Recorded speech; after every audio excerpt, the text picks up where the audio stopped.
Board exam एकदम नजदीक आ चुका है और हम एकदम परेशान हो चुके हैं कि सर हम कहां से पढ़ें, किस किताब से पढ़ें। कोई एनसीईआरटी से पढ़ा रहा है, कोई अरिहंत से पढ़ा रहा है, कोई बालाजी पढ़ा रहा है, कोई रायजोगी प्रकाश ने पढ़ा रहा है। समझ में नहीं आ रहा सर, इतने क्वेश्चन ढेर सारे बन जा रहे हैं, हम कहां से पढ़ें। तो मेरे भाई घबराने की जरूरत नहीं है। मैं नितेश निराला आप लोग के द्वारा बनाए गए number 1 educational platform UP board high school Vidyakul पर आ चुका हूं और आज मैं आप लोग को सभी किताबों का मिक्सअप टॉप 30 क्वेश्चंस देने वाला हूं, जिनको तुमने कर लिया तो एग्जाम में बहुत ही अच्छे मार्क्स गेन कर सकते हो। अगर आपने एक एक क्वेश्चंस को लगा लिया तो ये बात मान लीजिए आप एग्जाम में बहुत अच्छे मार्क्स गेन करोगे।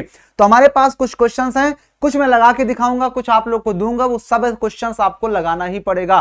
तो बस यही कहूंगा कि अगर ये वीडियो तुम्हें पसंद आए तो अपने दोस्तों के साथ शेयर कर देना, चैनल पे नए हो तो सब्सक्राइब कर लेना, बेल आइकन को प्रेस कर लेना। तो आइए बढ़ते हैं कि हमारे पास पहला क्वेश्चन क्या है। यहां पर देखो लिखा है कि सभी प्रकार की किताब और पिछले कई सालों में पूछे गए प्रश्न। ये कई साल पूछे गए रिपीटेड क्वेश्चन है। तो सबसे पहला क्वेश्चन है कि cot theta into sine theta into sec theta का सरलतम रूप क्या है। बड़े आसानी से बता सकते हो, कॉट को चेंज कर दोगे तो क्या बनेगा, cos theta upon sine theta, ऐसे ही टूटेगा।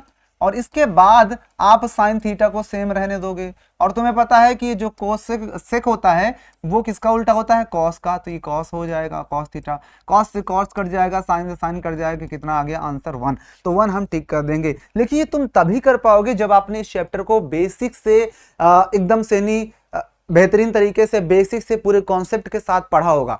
अगर नहीं पढ़े हो तो आप लोग जाइए हमारे इस UP board high school Vidyakul की प्लेलिस्ट पर जाइए।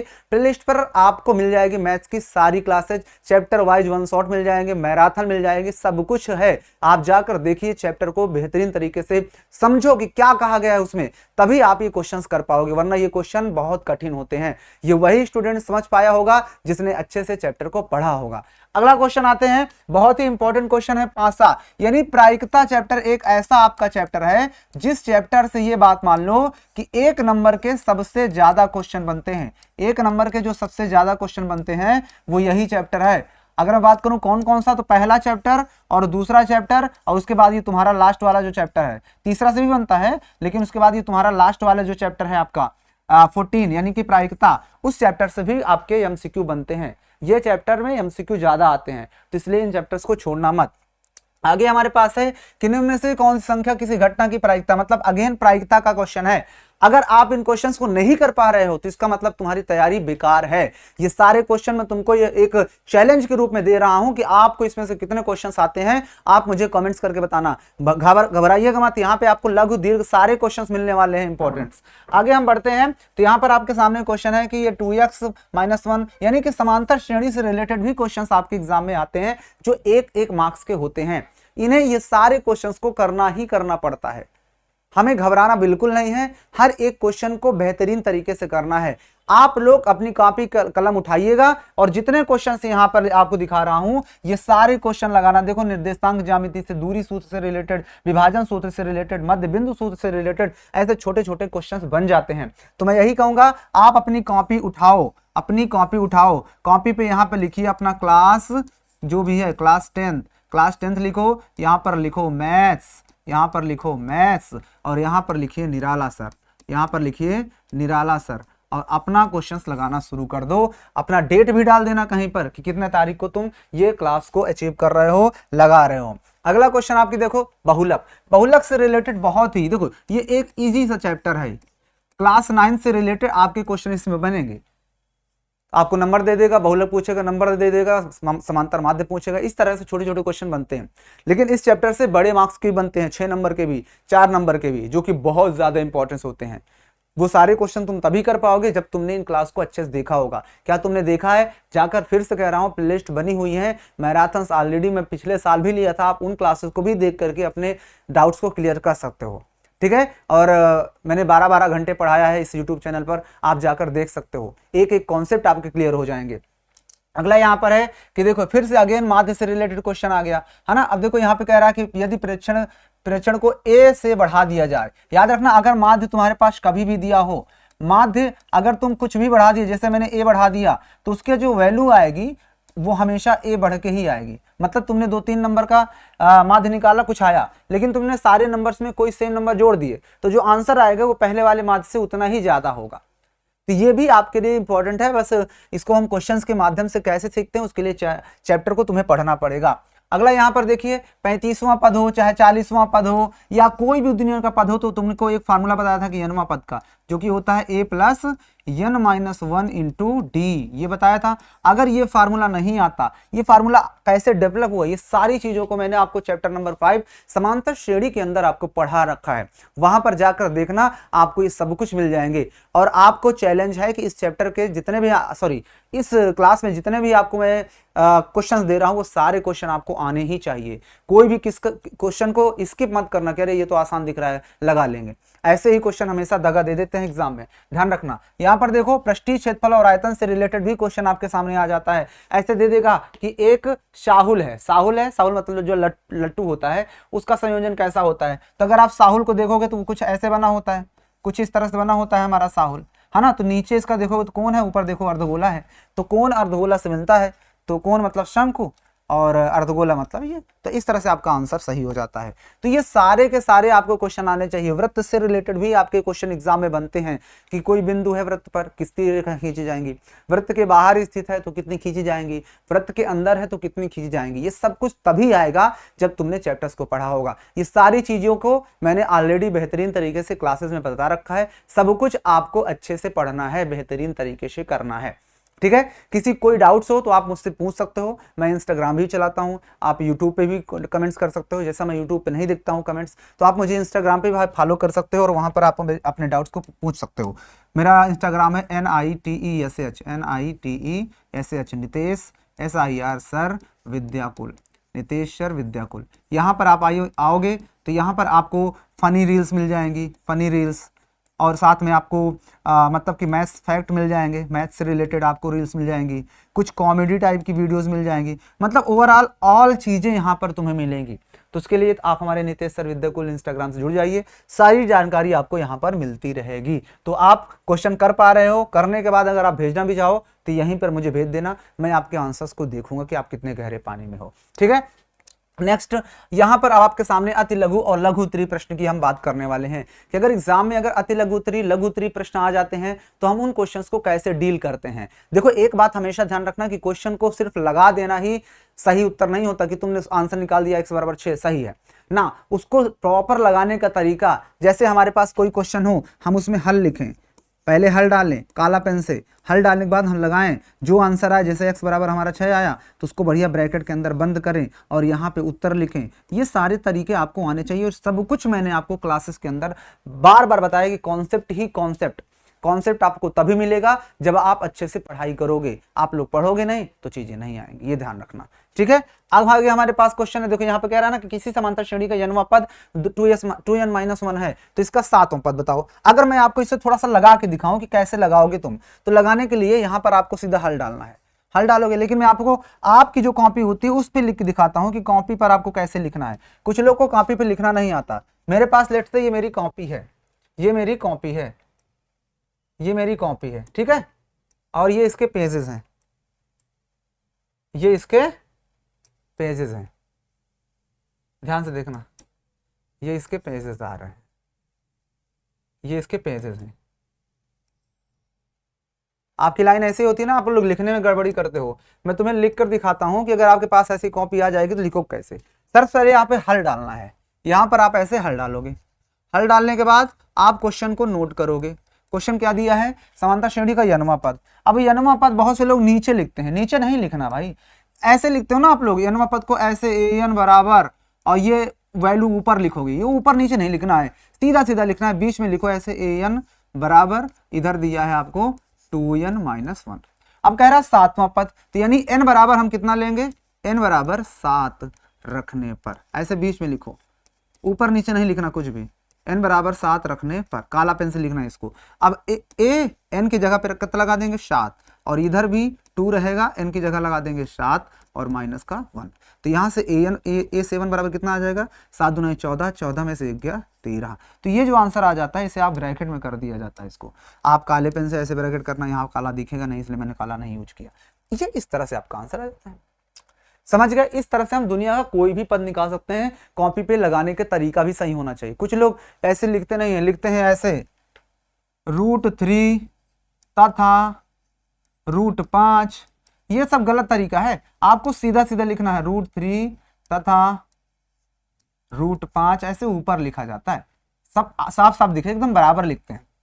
आइए अगला क्वेश्चन बहुत ही इंपॉर्टेंट क्वेश्चन है। आपको मैंने बताया ना कि आपका जो चैप्टर है कौन सा, निर्देशांक ज्यामिति, वो बहुत ज्यादा इंपॉर्टेंट चैप्टर है। यहां से आपका क्वेश्चन 4 नंबर का भी बनता है और इसका क्वेश्चन का 2 नंबर का भी बनता है और 1 नंबर का भी बनता है।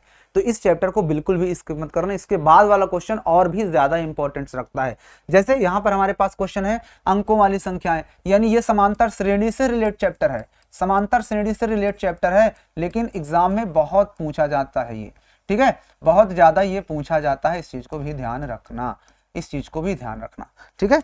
आगे है हमारे पास ये क्वेश्चन के मूल बराबर हैं। अब याद करो मूल बराबर कब होते थे। आपको मैंने 3 तरह की कंडीशंस बताई थी, अगर वो तीनों कंडीशन पता होंगी तो आपके लिए क्वेश्चन हलवा लगेगा। सर आपने बताया था कि डी की वैल्यू कभी 0 होती है, डी की वैल्यू कभी 0 से बड़ी होती है, कभी डी की वैल्यू 0 के बराबर, और कभी डी की वैल्यू लेस देन 0 होती है। ये 3 कंडीशन बताई थी कि नहीं बताई थी। अगर डी की वैल्यू 0 से बड़ी होती थी तो मूलों का अस्तित्व होता था, और 0 के बराबर हो तब भी अस्तित्व होता था। इस कंडीशन में मूल वास्तविक और असमान होते थे, अलग अलग। इसमें मूल वास्तविक और समान होते थे, और इसमें काल्पनिक होते थे, जिसको हम लोग 11th में पढ़ेंगे। जब आप 11th में जाओगे तो वहां पर तुम्हें ये इसको पढ़ाया जाएगा कि आखिर ऐसे रूट्स का मतलब वैल्यू कैसे निकालते हैं, रूट्स कैसे निकालते हैं, वो तुम्हें 11th में सिखाया जाएगा। लेकिन अगर कह रहा है मूल बराबर है तो आपको पता है ये वाली कंडीशन लगती है। ये तुम कब पकड़ पाए, जब तुमने कॉन्सेप्ट को पकड़ा। इसीलिए हर एक क्वेश्चन के पीछे कॉन्सेप्ट का हाथ होता है। कोई भी क्वेश्चन बिना कॉन्सेप्ट के नहीं लगता, लेकिन हाँ हर क्वेश्चन कॉन्सेप्ट पर ही रिलेट करता है। आगे बढ़ते हैं। नेक्स्ट क्वेश्चन आपके पास है, देखो बहुपद से रिलेटेड ही है, ऐसे प्यारा सा क्वेश्चन आ सकता है, इसे भी आप लोग लगाना। ये मत सोचना कि हल्का क्वेश्चन है, हलवा क्वेश्चन है। एग्जाम में हमेशा ध्यान रखना सिर्फ इजी ही क्वेश्चन, अगर आप सोच रहे हो कि सिर्फ इजी क्वेश्चन आते हैं तो आप गलत हो। अगर आपको लगता है कि मीडियम क्वेश्चन आते हैं, मीडियम क्वेश्चन आते हैं, मीडियम, तब भी आप गलत हो। अगर आप सोच रहे हो कि हार्ड क्वेश्चन आते हैं, हार्ड, तो आप ये भी गलत हो। ये तीनों का एवरेज आता है, एवरेज, एवरेज आपका पेपर में बनता है। आप ये मत सोचो कि विदाउट एवरेज बनता है ना, एवरेज से ही क्वेश्चन सॉल्व आउट होते हैं। आगे कह रहा है कि के का मान ज्ञात करो। रैखिक समीकरण युग्म, ये एक बहुत ही ज्यादा इंपॉर्टेंट चैप्टर है। पहले इसमें बहुत सारी चीजें रहती थी, जैसे रैखिक समीकरण को हल करने की ग्राफी विधि, बीजगणितीय विधि में प्रतिस्थापन विलोपन विधि, वज्र गुणन विधि। लेकिन अब आपके कोरोना के समय से बहुत सारी विधियां हट गई हैं, सिर्फ 2 ही विधियां आपको इसमें पढ़ना होता है, जिसमें से आपकी पहली विधि होती है प्रतिस्थापन विधि। पहली विधि क्या होती है? प्रतिस्थापन विधि, प्रतिस्थापन विधि, और दूसरी होती है विलोपन विधि। दूसरी क्या होती है? विलोपन विधि, विलोपन विधि। ये 2 विधियों को आपको पढ़ना है। आगे हम बढ़ते हैं तो यहाँ पर आपके सामने अगेन शून्यक से रिलेटेड क्वेश्चन आ जाता है, दैट इज मोस्ट इंपॉर्टेंट। और याद रखना ये आपके एग्जाम में आएगा तो 4 अंक में आता है, 4 अंक से नीचे ये प्रश्न आता ही नहीं है, क्योंकि शून्यक निकालने में आपको 2 अंक मिल जाते हैं और उसके बाद शून्य को गुणांकों के साथ संबंध करने में भी 2 नंबर मिल जाते हैं। तो यहाँ से 4 नंबर में ये क्वेश्चन फिक्स है, 4 नंबर में आएगा ही आएगा, और ये हर साल आता है, ध्यान रखना। यहाँ पर अगर आपके पास कभी शून्यक दिए हो अल्फा और बीटा, तो आपको शून्यक निकालने के लिए फार्मूला पता होना चाहिए कि क्या होता था। पता है ना कि x² माइनस कर देते थे शून्यकों का योगफल को और गुणा कर देते थे x, और उसके बाद शून्यकों के गुणनफल को जोड़ देते थे। अगर ये सारे फार्मूले नहीं आए तो क्वेश्चन नहीं कर पाओगे। ये सब तुम कैसे लिख पा रहे हो? How to write this problem? आप ये प्रॉब्लम तभी लिख पा रहे हो जब तुमने इस सीखा है। अगर यही प्रॉब्लम करेगा तो फिर क्वेश्चन तो बहुत प्रॉब्लम करेगा। तो ये प्रॉब्लम नहीं करना चाहिए। This is this solution of the problem. तो इसलिए सोल्यूशन को प्राप्त करने के लिए ये प्रॉब्लम आपकी नहीं होनी चाहिए कि सर फार्मूला नहीं याद आ रहा। फार्मूले की मैं ऑलरेडी बहुत जल्द क्लास लेके आऊंगा फिर से। वैसे मैं कई बार पढ़ा चुका हूं, अगर आप देखना चाहो तो सर्च कर सकते हो, फार्मूले की मिल जाएगा। लेकिन आप चाहो फिर से अपडेटेड वर्जन तो मैं लेके आऊंगा। यहां पर देखो ये, ओ माय गॉड, बहुत इंपॉर्टेंट क्वेश्चन है ये। आपके एग्जाम में 2 अंक में फिक्स है, 2 अंक में फिक्स है कि आखिर ये सारे क्वेश्चन तुम खुद से करोगे। ये मान लो प्रैक्टिस के रूप में दे रहा हूं आपको। जो कहते हो सर हमारे पास क्वेश्चन नहीं मिलते, कौन से क्वेश्चन करें, एग्जाम में आएगा। तो ये सारे क्वेश्चन एग्जाम के बेसिस पर हैं, ये सारे क्वेश्चन आपको आने ही आने चाहिए। आगे देखो, कह रहा संख्याओं इतने और इतने, भाई इनका देखो अभाज्य गुणनखंड। अभाज्य गुणनखंड के लिए कोई भी नंबर दे सकता है, ये मत सोचो कि यही सिर्फ नंबर है। यहाँ पर देखो समांतर श्रेणी से रिलेटेड भी बहुत सारे क्वेश्चन आते हैं और इन्हें लगाना पड़ता है। हमने एक चैप्टर और पढ़ा था त्रिकोणमिति का अनुपात का अनुप्रयोग, कैसे इसका अनुप्रयोग करते थे। त्रिकोणमिति का हम अपनी डेली लाइफ में कैसे यूज करते हैं, इससे रिलेटेड भी चैप्टर बहुत इंपॉर्टेंट है और यहाँ से भी 6-6 4-4 मार्क्स के नंबर बनते हैं। और ये प्रूविंग करने वाले क्वेश्चन बहुत इंपॉर्टेंट होते हैं। याद करो कि मैंने बताया था कि रूट के अंदर ऐसे नंबर हो तो ये नीचे वाले का साइन चेंज करके ऊपर नीचे गुणा कर देते हैं, उसके बाद सॉल्व करने पर आपका आंसर आता है। यहाँ पर मैंने कहा था कि फार्मूले कुछ होते हैं, जैसे साइन स्क्वायर थीटा और प्लस का कॉस स्क्वायर थीटा बराबर 1 होता है, वैसे ही 1 plus tan square theta, 1 plus tan square theta बराबर आपका सेक स्क्वायर थीटा, और ऐसे ही कोसिक स्क्वायर थीटा -1 वाला भी होता है। अब इनसे जो बच्चे निकलते हैं कि अगर तुमसे साइन स्क्वायर थीटा पूछ लिया जाए तो 1 माइनस कॉस स्क्वायर थीटा, ये भी सब आने चाहिए। यही तो बेस है, इसी बेस को तो मजबूत करना है। सारे क्वेश्चन आपके लिए बहुत ज्यादा इंपॉर्टेंट हैं, देख सकते हो। ये आपका वृत्तखंड के क्षेत्रफल से रिलेटेड क्वेश्चन है ना, तो ये भी बहुत ज्यादा इंपॉर्टेंट क्वेश्चन है। इन सबको लगाना ही लगाना है, आना भी चाहिए कि इन्हें हम कैसे फील करेंगे, कैसे इन्हें लगाएंगे। नहीं लगाओगे दिक्कत। अगर आप लोग नहीं कर पा रहे तो मुझे कमेंट्स कर देना यहीं पर, कहाँ पे, NITESH नितेश सर विद्याकुल, ये मेरा इंस्टाग्राम आईडी है, नितेश सर विद्याकुल इंस्टाग्राम पे। यहाँ पर मैं क्या करूँगा, अगर आप लोग के ज़्यादा कमेंट्स आएंगे तो मैं इस पीडीएफ को पूरा सॉल्व ही करा दूंगा ले आकर के, लेकिन मुझे कमेंट्स करके बताना कि हाँ सर मुझे यहाँ पर प्रॉब्लम हो रही है। आगे देखो, आगे हमारे पास ये है, ये बहुत ज्यादा इंपॉर्टेंट वाला क्वेश्चन है, बहुत ज्यादा इंपॉर्टेंट क्वेश्चन है। ये आपका अंकों वाला एक क्वेश्चन जरूर पेपर में बनता है, तो इसे भी आप लोग को करना ही करना पड़ेगा। और देखो ये प्रूविंग त्रिभुज चैप्टर से कुछ प्रूविंग फिक्स हैं। आप सोच रहे हो कि त्रिभुज में बहुत सारी प्रूविंग दी हुई है सर हमारे किताब में, अरिहंत में, राजीव में, बहुत। नो, आपको सिर्फ इसमें से चुने हुए क्वेश्चंस करने हैं, चुने हुए, आपको सब नहीं लगाना है, चुने हुए प्रश्नों को सॉल्व करना। जैसे ये एक चुना हुआ प्रश्न है, एक चुना हुआ प्रश्न और भी रहता है इसका, वो सब मैं कराऊंगा। यहाँ पर आप देख सकते हो यक्ष अक्ष पर कैसे क्वेश्चन होते हैं, ये छतरी वाले क्वेश्चंस कैसे, बहुत ज़्यादा इंपॉर्टेंट छतरी वाला क्वेश्चन, ये दवा कैप्सूल वाला क्वेश्चन, ये सब बहुत अपने आप में एक इम्पोर्टेंस रखते हैं। ये सारे के सारे क्वेश्चन बहुत ज़्यादा इंपॉर्टेंस रखते हैं। अब हम ही नहीं कर पा रहे हैं तो फिर हमारी बेकार बात है। ठीक है, आगे देखो, यहाँ पर ये एक आपके सामने देखो, आपका प्रायिकता से रिलेटेड क्वेश्चन आ जाता है। प्रायिकता में आपको मैंने बताया था कि कम से कम तुम्हें सिक्का पता होना चाहिए कि सिक्का क्या होता है, सिक्के के साथ साथ तुम्हें पासा भी पता होना चाहिए कि पासा क्या होता है, और साथ में आप लोग को इसमें और क्या बचा, सिक्का और पासा, और ताश पता होना चाहिए, ताश की गड्डी के बारे में पता होना चाहिए। ये सारी चीज़ें जब तक नहीं पता होंगी आप ये चैप्टर बिल्कुल भी नहीं कर सकते। अगर मज़ा आ रहा है, पसंद आ रहा है, मेरे क्वेश्चंस आपसे सॉल्व हो रहे हैं या सॉल्व करने की इच्छा रखते हो तो कमेंट्स करके बताना मुझे। और हाँ, वीडियो अच्छी लग रही हो तो लाइक भी कर देना, चैनल पे नए हो तो सब्सक्राइब भी कर लेना। आगे देखो, ये आपका बादशाह वगैरह से ये सब तभी आएगा बाबू जब आपने बेहतरीन तरीके से पढ़ा होगा, अच्छे से उस चीज़ को मनन किया होगा। अच्छा, जाते जाते मैं अपनी तरफ से एक क्वेश्चन तुम्हें देता हूं, इसका आंसर तुम मुझे कमेंट्स करके बताओगे।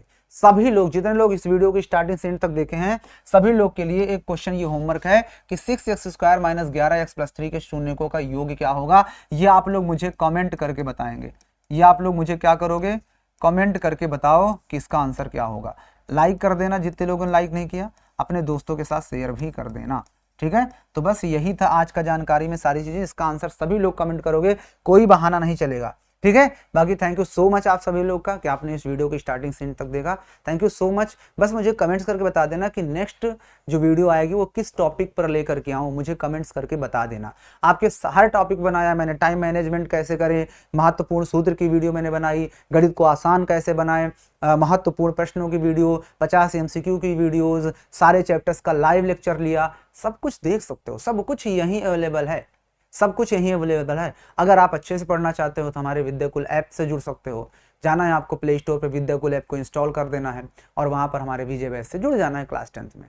यही सब छोटी छोटी प्रॉब्लम्स हैं। ठीक है, क्योंकि बहुत सारी ऐसी चीजें होती हैं जो हमें यहाँ नहीं मिल पाती, हमें उसके लिए ऐप डाउनलोड करना पड़ता है, हमें उस विद्याकुल ऐप पर पढ़ना होता है। तो अगर आप भी नए हो तो हमारे विद्याकुल ऐप से ज्वाइन हो जाइएगा। मिलेंगे हम नए टॉपिक पर, कमेंट्स करके बता देना कि अगला टॉपिक किस पर चाहिए। ठीक है, तब तक के लिए सभी को लव यू एंड जय हिंद।